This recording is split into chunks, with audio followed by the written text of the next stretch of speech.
So this session is we have performances by the Bangladeshi Student Association. I will be doing some performances as well to showcase some African culture.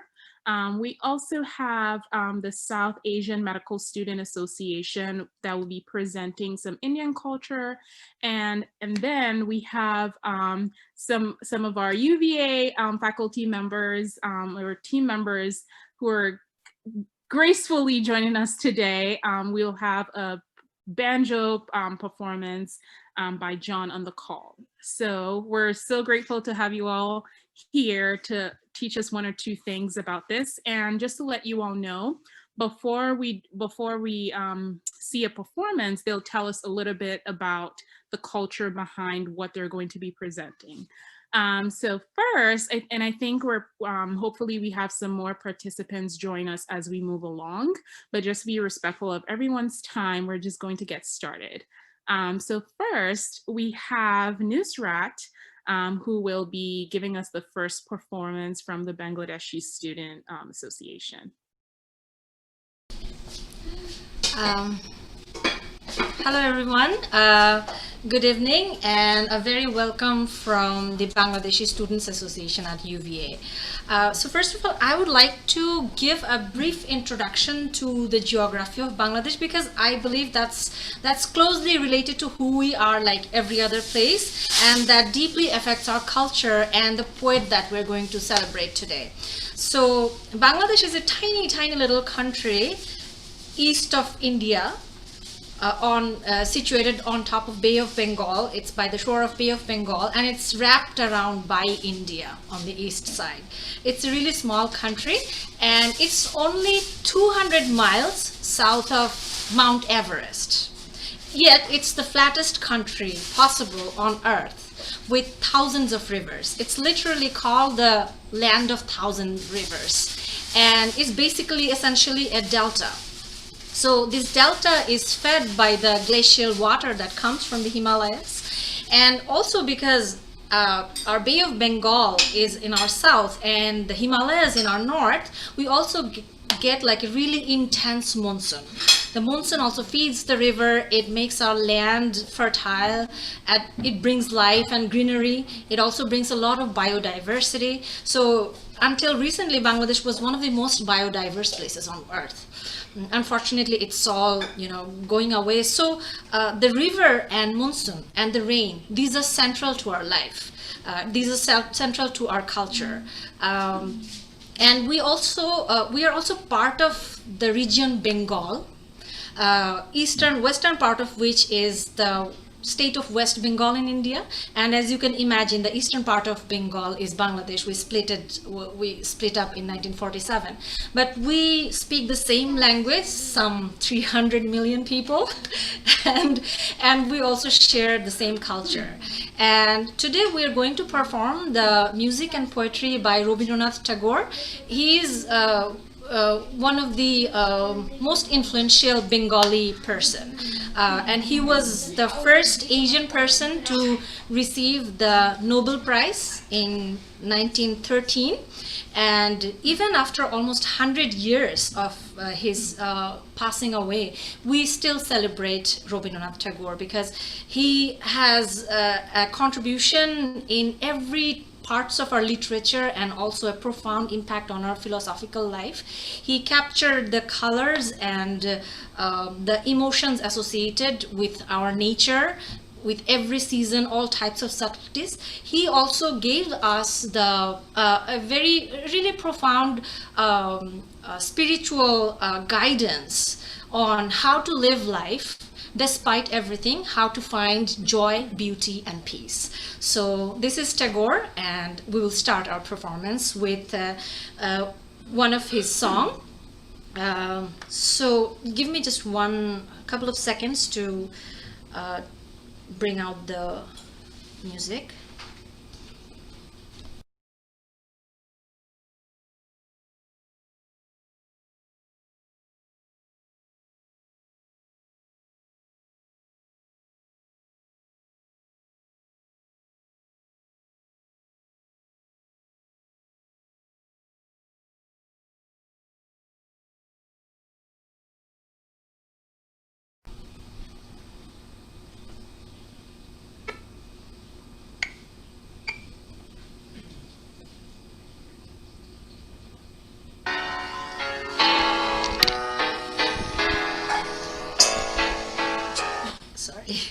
You're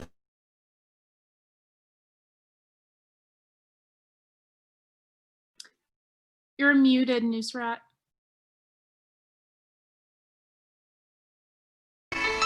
Sorry. I'll just take like 10 more seconds, if that's all right.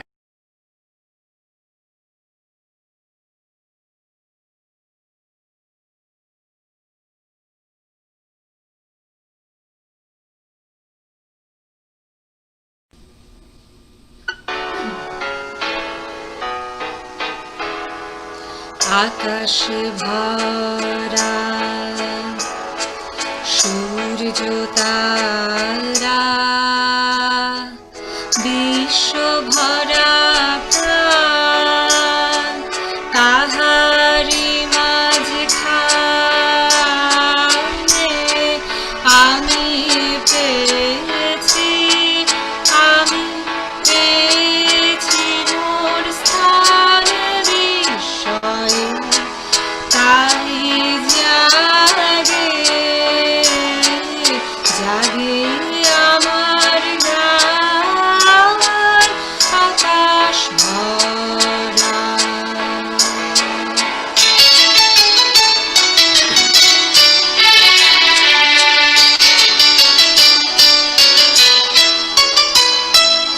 অসীম কালে যে হিল্লোলে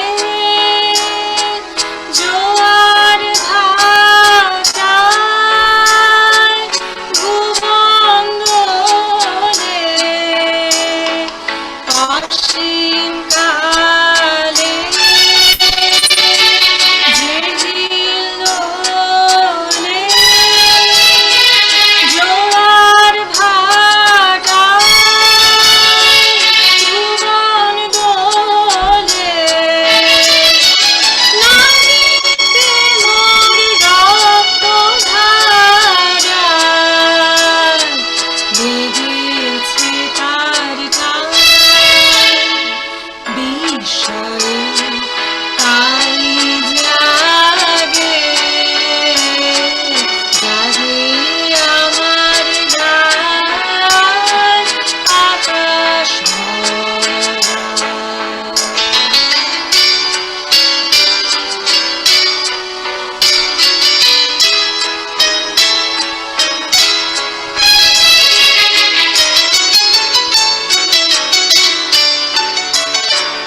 ঘাসে ঘাসে পা ফেলেছি বনের পথে যেতে ফুলের গন্ধে চমক লেগে উঠেছে মন থেকে ছড়িয়ে আছে আনন্দেরই রাত বিস্ময়ে তাই জাগে আমার গান পেয়েছি চোখ মেলেছি ধরার বুকে প্রাণ ঢেলেছি জানার মাঝে অজানা রে করেছি সন্ধান বিস্ময়ে তাই জাগে আমার গান আকাশ ভরা সূর্য তারা বিশ্ব ভরা প্রাণ তাহারি মাঝখানে আমি পেয়েছি মোর স্থান বিস্ময়ে তাই জাগে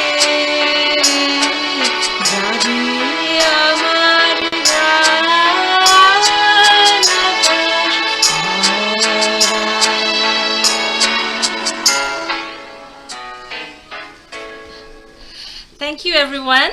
I would like to just say a couple of words about what the song means. It starts with the sky is full of stars and the world is full. Sorry, I'm sorry. Stop.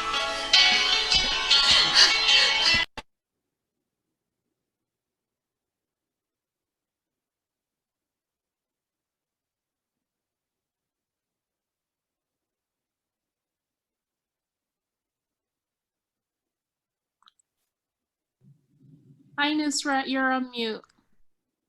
Sorry. Okay, so the song signifies the sky is full of stars and the world is full of life. And isn't it wonderful that I'm a part of this universe? And let's celebrate the universe. Thank you. So now I invite Mahbuba to do her poem. Thank you so much, Nusrat, for wonderful introduction about Bangladesh and Tagore, Rabindranath Tagore, and also song. So I'm going to recite. I tried to find someone who can recite student, but they are so busy at this point, so they are not able to recite. So I am just covering them. The poem I am going to recite is name of the poem, Dui Bigha Jomi, and written by Tagore. And this is a story about, or poem about, a poor person who owned just 2 acres, less than acre of land, and how a selfish but rich person, against the will of the poor person to fulfill his desire, owned that land. শুধু বিঘে 2 ছিল মোর ভুঁই আর সবে গেছে ঋণে বাবু বলিলেন বুঝেছ উপেন এ জমি লইব কিনে কহিলাম আমি তুমি ভূস্বামী ভূমির অন্ত নাই চেয়ে দেখো মোর আছে বড় জোর মরিবার মতো ঠাই শুনে রাজা কহে বাপু জানো তো হে করেছি বাগানখানা পেলে 2 বিঘে প্রস্থে ওদিকে সমান হইবে টানা ওটা দিতে হবে কহিলাম তবে বক্ষে জুড়িয়া পানি সজল চক্ষে করুণা রক্ষে গরিবের ভিটে খানি সপ্তপুরুষ যেথায় মানুষ সে মাটি সোনার বাড়া দন্যের দায়ে বেচি বসে মায়ে এমনই লক্ষ্মী ছাড়া আখি করি লাল রাজা ক্ষণকাল কহিল মৌন ভাবে কহিলেন শেষে ক্রূর হাসি হেসে আচ্ছা সে দেখা যাবে পরে মাস দেড়ে ভিটে মাটি ছেড়ে বাহির হইনু পথে করিল ডিক্রি সকলে বিক্রি মিথ্যা দেনার ক্ষতে এই জগতে হাই সেই বেশি চাই আছে যার ভুরি ভুরি রাজার হস্ত করে সমস্ত কাঙালের ধন চুরি মনে ভাবিলাম মোরে ভগবান রাখিবে না মোহ গর্তে তাই লিখি দিল বিশ্ব নিখিল 2 বিঘার পরিবর্তে সন্ন্যাসী বেশে ফিরি দেশে দেশে হইয়া সাধুর শিষ্য কত হেরিলাম মনোহর ধাম কত মনোরম দৃশ্য ভূধরে সাগরে বিজনে নগরে যখনই যেথায় ভ্রমি তবু নিশিদিনে ভুলিতে পারিনে সেই 2 বিঘে জমি হাটে মাঠে বাটেই মতো কাটে বছর 15-16 একদিন শেষে ফিরি বাড়ি দেশে বড়ই বাসনা হলো নম নম নম সুন্দরী মম জননী বঙ্গভূমি গঙ্গার তীর স্নিগ্ধ সমীর জীবন জুড়ালে তুমি অবারিত মাঠ গগনে ললাট চুমে তব পদধূলি ছায়া শুনিবির শান্তির নীড় ছোট ছোট গ্রামগুলি পল্লব ঘান আম্র কানন রাখালের খেলা গেহ স্তব্ধ অতল দিঘি কালো জল নিশীথ শীতল স্নেহ বুক ভরা মধু বঙ্গের বধূ জল লয়ে যায় ঘরে মা বলিতে প্রাণ করে আনচান চোখে আসে জল ভরে 2 দিন পরে দ্বিতীয় প্রহরে প্রবেশিনু নিজ গ্রামে কুমোরের বাড়ি দক্ষিণে ছাড়ি রথতলা করি বামে রাখি হাট খোলা নন্দীর গোলা মন্দির করি পাছে ত্রিশাতুর শেষে পহুছিনু এসে আমার বাড়ির কাছে ঠিক ধি করে শতধিক নীলাজ কুলোটা ভূমি যখনই যাহারি তখনই তাহারি এই কি জননী তুমি thank you so much now Sadia is going to sing a Tagore song.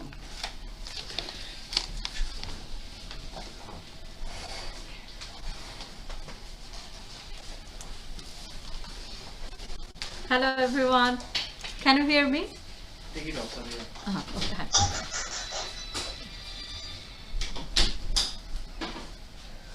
So, just a minute, I'll just. Okay, so it's the unmute call answer, right? unmute. Unmute. Okay. So I'll be singing a Tagore song. It's a romantic song compared to nature, related to nature, you can say. So, এখানে রাখলে তো হবে, right?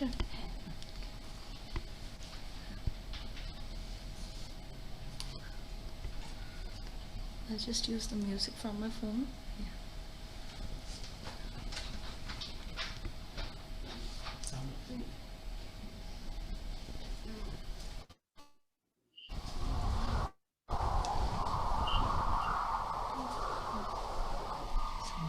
ঠিক আছে?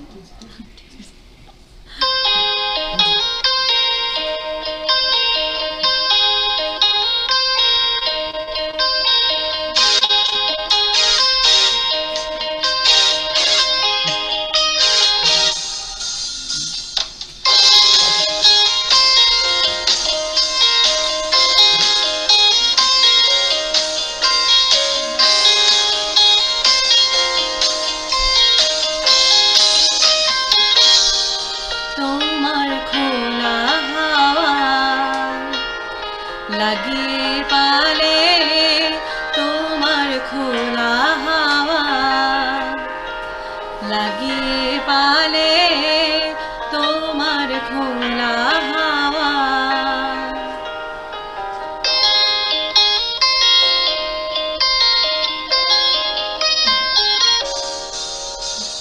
টুকরো করে কাছে আমি ডুবতে রাজি আছি, আমি ডুবতে রাজি আছি, তোমার খোলা হাওয়া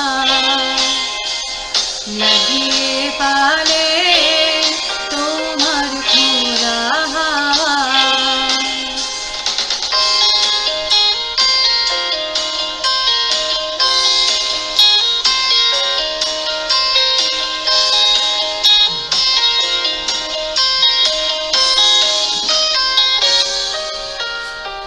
সকাল আমার গেল মিছে, বিকেল যে যায় তারি পিছে গো, সকাল আমার গেল মিছে, বিকেল যে যায় তারি পিছে গো, রেখো না আর বেঁধো না আর, কুলের কাছাকাছি আমি ডুবতে রাজি আছি, আমি ডুবতে রাজি আছি, তোমার খোলা হাওয়া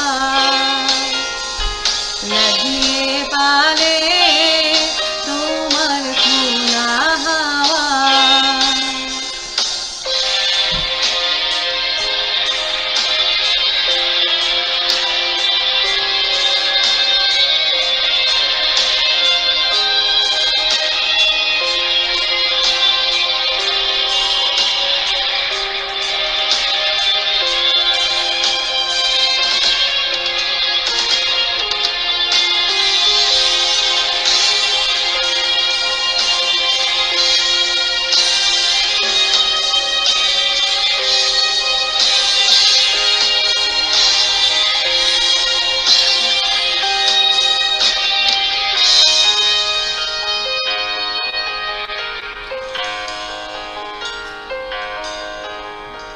মাঝির লাগিয়াছি জাগি সকল রাত্রি বেলা, ঢেউগুলো যে আমায় নিয়ে করে কেবল খেলা, মাঝির লাগিয়াছি জাগি সকল রাত্রি বেলা, ঢেউগুলো যে আমায় নিয়ে করে কেবল খেলা, ঝড়কে আমি করব মিতে, ডরব না তার ভুকুটিতে,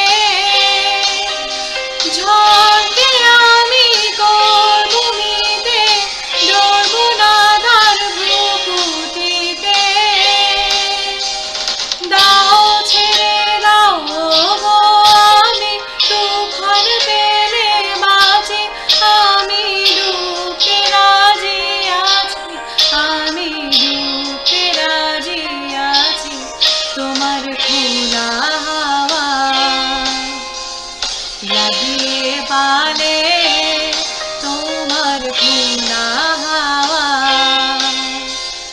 লাগিয়ে পালে তোমার খুনা হাওয়া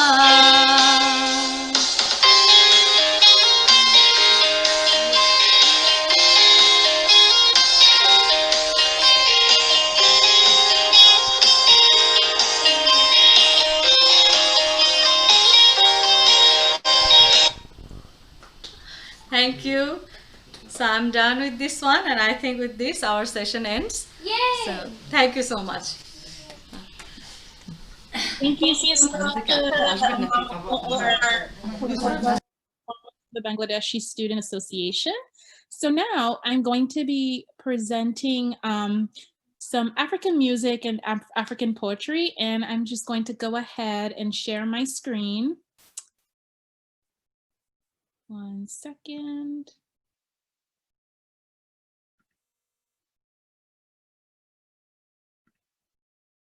Okay. So, just so you all know, my name is Dika. I am a medical student and I am originally from Nigeria. It's a West African country in sub-Saharan Africa. So first, I'll be talking about a genre of African music called makossa. It translates to dance. So it's a dance. What you would find is that a lot of African music is specifically made for dancing because we have a culture that really likes to celebrate by dancing and with partying. So makossa translates to dance, and it actually originated in Cameroon. Cameroon is also, it's a Central African country that was colonized by the French. So they have, half of the country actually speaks French and the other half speaks English.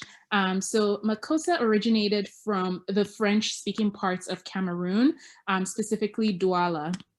And it originated from a type of dance in Douala that was called kossa, which means dance. So it's not surprising that a lot of makossa music is made for dancing. It uses a lot of electric bass rhythms and brass instrumentals, along with some African drums as well. It originated in the 1950s, but it was made popular by a musician called Manu Dibango.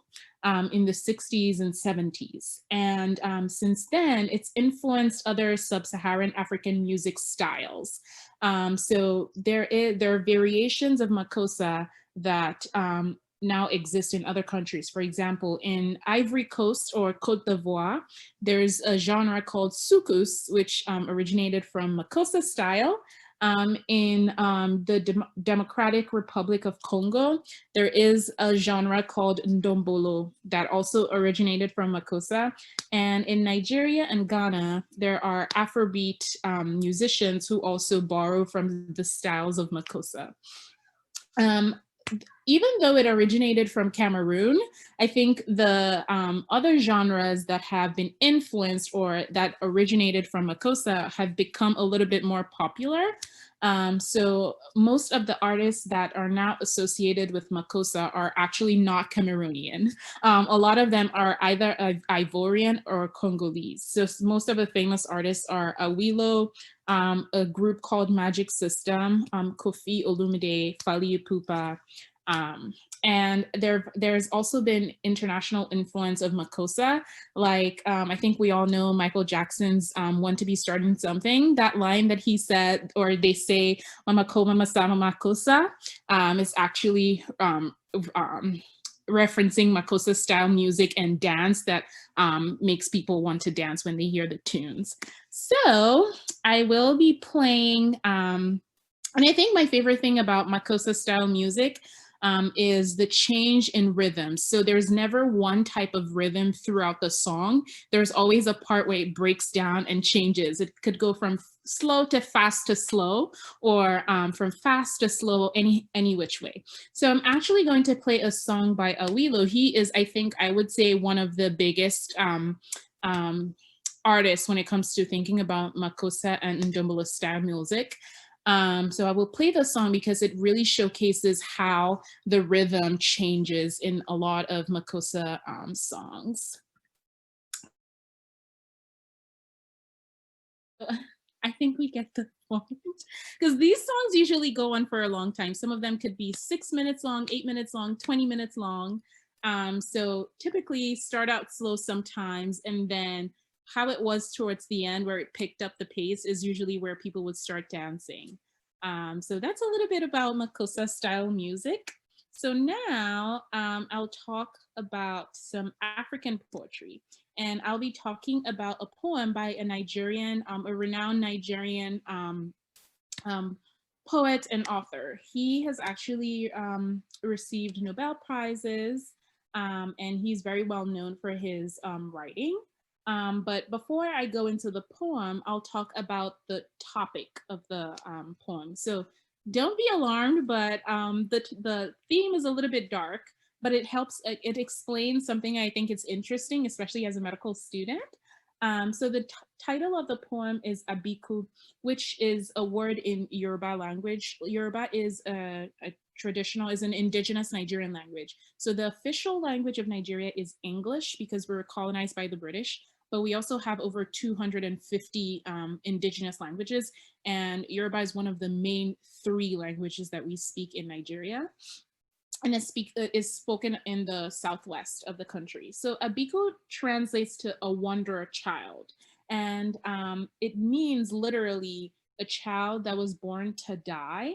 And it refers to the spirit of a child that is often born and then dies pretty early, usually before puberty. So sometimes it could be a newborn who passes away, a child who dies as a toddler, or right before teenage years. And often a child is called an abiku, especially when the mother ends up having more than one child that has the same pattern. So if a woman has, 2 or 3 children who die shortly after birth or die in childhood, then they start to call the spirit of those children abiku. And it's understood that it's usually the same spirit coming back in different bodies of children. And this belief isn't only in the Yoruba culture, it's also in the Igbo culture, which is my culture. And those children are called Ogbanji. And it's the same belief, the kids are born, they die soon after, and they come back to the same mother. And sometimes it's believed that these children tend to come back when the family that they were born into treated them very well and they were really pampered, and they want to come back to that family and have the same treatment that they had in their previous life.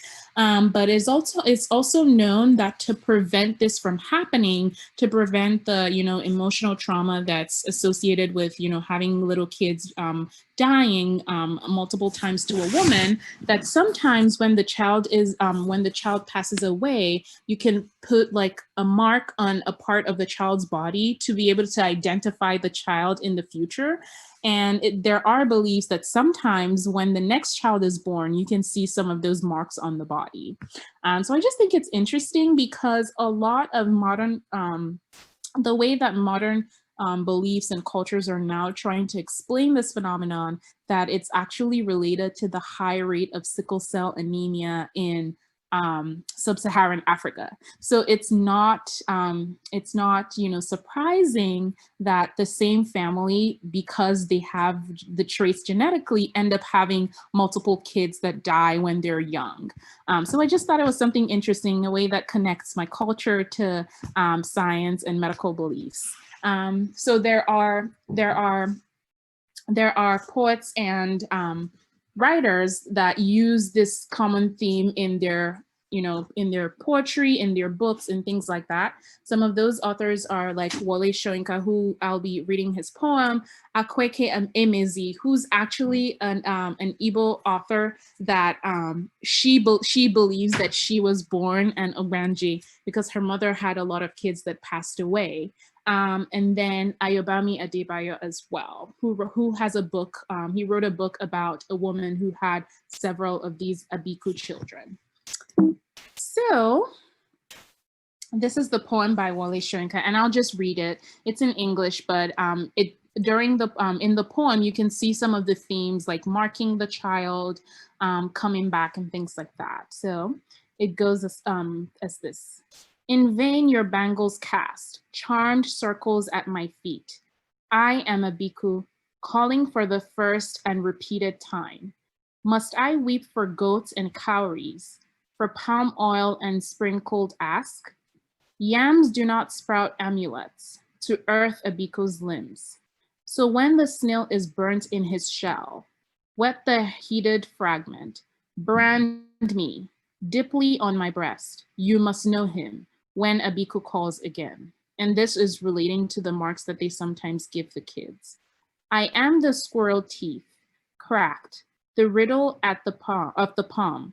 Remember this, and dig me deeper still into the God-swollen foot.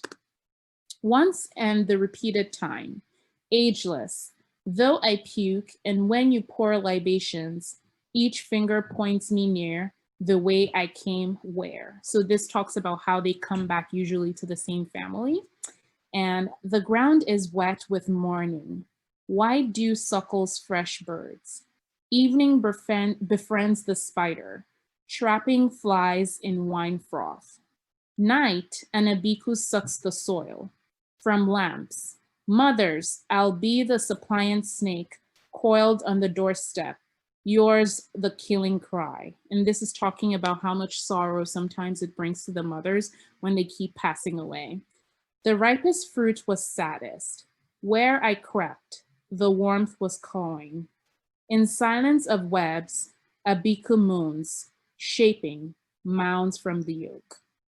So even though it's a very grim theme, it's a popular belief, and it's one of the reasons why, when Christianity came to a lot of Nigerian communities, it was so easy for people to believe in the reincarnation themes of, Western Christianity. So it's just something interesting that I found about my culture, and I hope you all enjoyed it.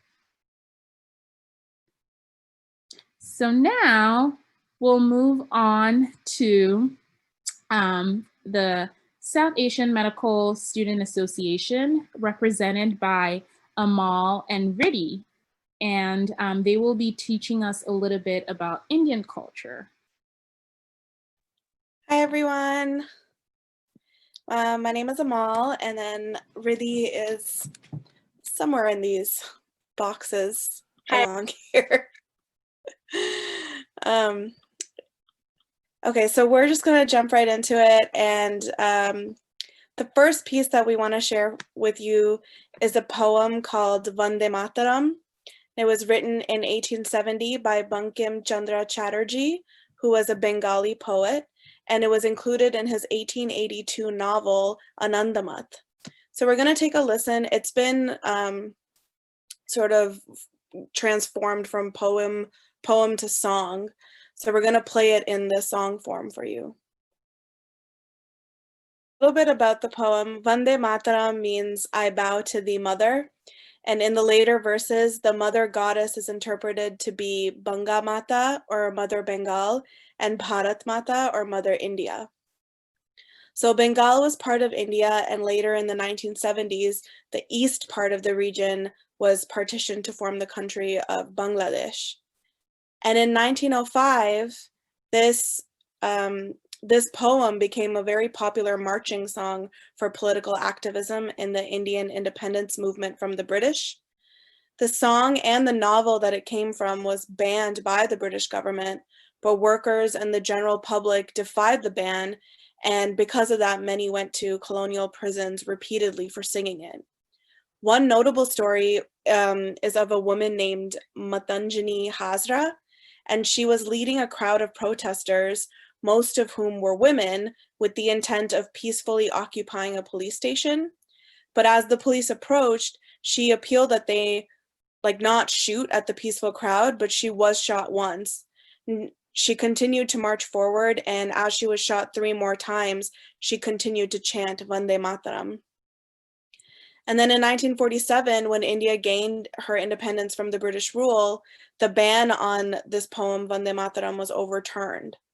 And in 1950, the Constituent Assembly of India adopted Vande Mataram as the national song. And on this occasion, the first president of India, Rajendra Prasad, stated that the song should be honored equally with the national anthem of India, Jana Gana Mana. So there have been more than 100 different versions of this song in popular and classical music. And in 2002, BBC World Service conducted an international poll to choose 10 of the most famous songs of all time. And around 7,000 songs were selected from all over the world. And the version of Vande Mataram from the 1952 movie Anandamath was ranked second. So now we're gonna do our next song. So the next song we wanna present to you is a folk song from Gujarat, which is a Western state in India, and actually where Riddhi and I are from, or our families are from. And it's called Petal Purma Pavo Bhagyo. It's a very popular Garba song, and Garba is a type of folk dance that Gujarati people perform to celebrate Navratri, which is a big festival and like religious festival. But it's been adopted all over India now. So Navratri is an annual Hindu festival that spans 9 nights and 10 days. And each day, a different goddess is celebrated with dance, music, and feasts. And it's actually happening right now. So in different regions of India, Navratri symbolizes different things. But overall, the common theme is the victory of good over evil.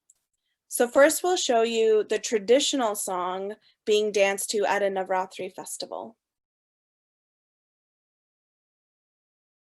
So that just shows like the clothes that Gujarati people wear while doing Garba. It's very colorful, it's very loud, it's very fun.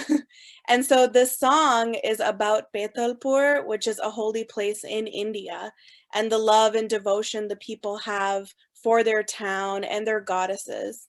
Literally, it translates to in Betalpur, a flute starts playing and people everywhere begin to dance in devotion. So now over the years with the westernization of India and traditional Garba music, these songs have been adapted to like more modern versions, and they're often featured in popular Bollywood movies. So we'll show you one of these adaptations now.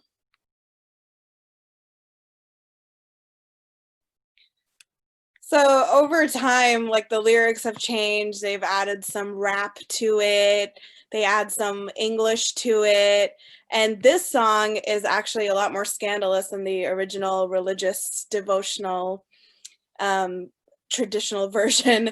This song is actually about a boy admiring the way the girl's waist moves when she's dancing Garba.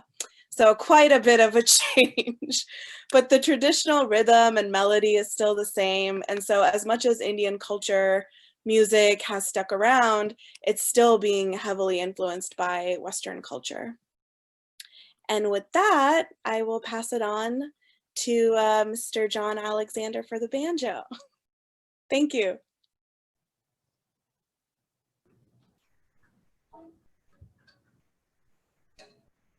It's wonderful to be here, and I'm so honored to have a part in this evening. And it seems ironic to me that I'm here, given that this is an international cultural celebration. But I'm sure I was invited by Quinn partly because of the banjo and the banjo's origin in West Africa. And so there were a couple of things that I wanted to say about that. One is just how ingenious the instrument is, and then how in American culture we've adopted it. And so I think about this as a kind of crossroads of a lot of different things that go on. But in American folk culture, we're always making these crazy connections between very different things. So I'm playing a West African original instrument. This is not a West African instrument, but it came from West Africa. And I'm going to offer a song that came from probably Scotland or the UK somewhere. The the confluence of this, it struck me, was that when the banjo came to the American colonies sometime after 1619, it was brought over by slaves who purposely were captured with their instruments. They were instrument players and they were purposely captured. This has been documented by scholars. And this song that I'm offering predates the 1600s, but it was first historically noted in the 1600s. So we know it's quite an old song. So the indigenous instrument was quite an old instrument, and the song's quite an old song. I wanted to just say one thing about the banjo, about how a subtle change can make a big difference. So normally the banjo is tuned to an open chord. So this is like an open chord. But if I change one string, it becomes a minor. So I'm going to do this now live. This is really not a great plan, but here we go.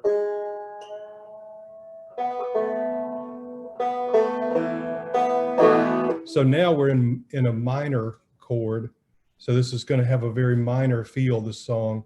When I first learned this song, that tuning had a name, and it was called Mountain Minor.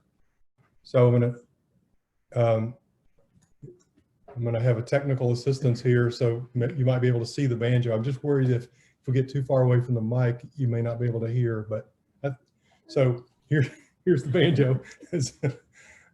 So I'm going to try this song.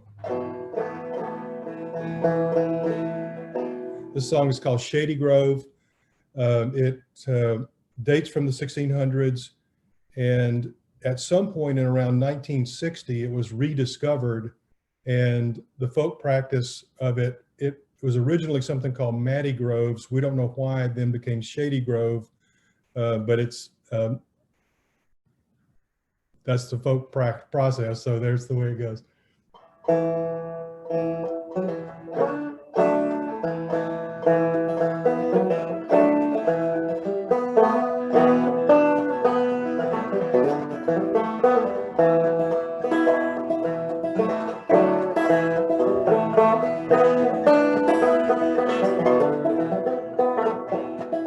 Shady Grove, my little love, Shady Grove, I say.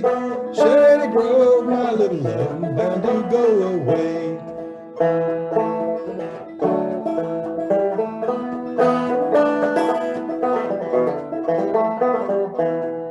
Last time I saw Shady Grove, she was standing in the door. Both stockings under her feet, put her bare feet on the floor. Well, Shady Grove, my little love, Shady Grove, I say. Shady Grove, bound to go away.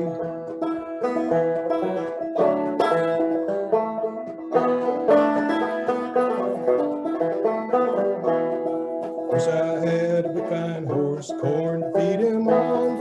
Had a little Shady Grove, feed him when I'm gone. Shady Grove, my little love, Shady Grove, I know. Shady Grove, my little love, bound to go away.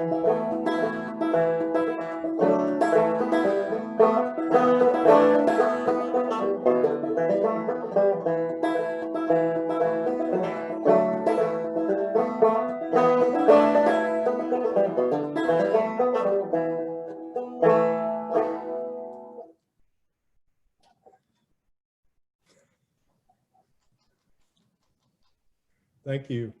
I'm going to pass it back off to whoever's. Thank you so much, Mr. John. That was interesting to hear a little bit about the history of the banjo. And I hope you all enjoyed this session. We have listened to a couple styles of music, listened to a couple songs, and learned poetry and the culture behind them.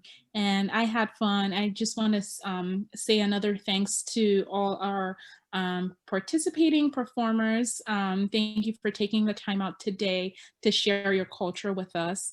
And I'm excited to continue to learn more about everyone's culture and how we all influence each other's cultures in some way.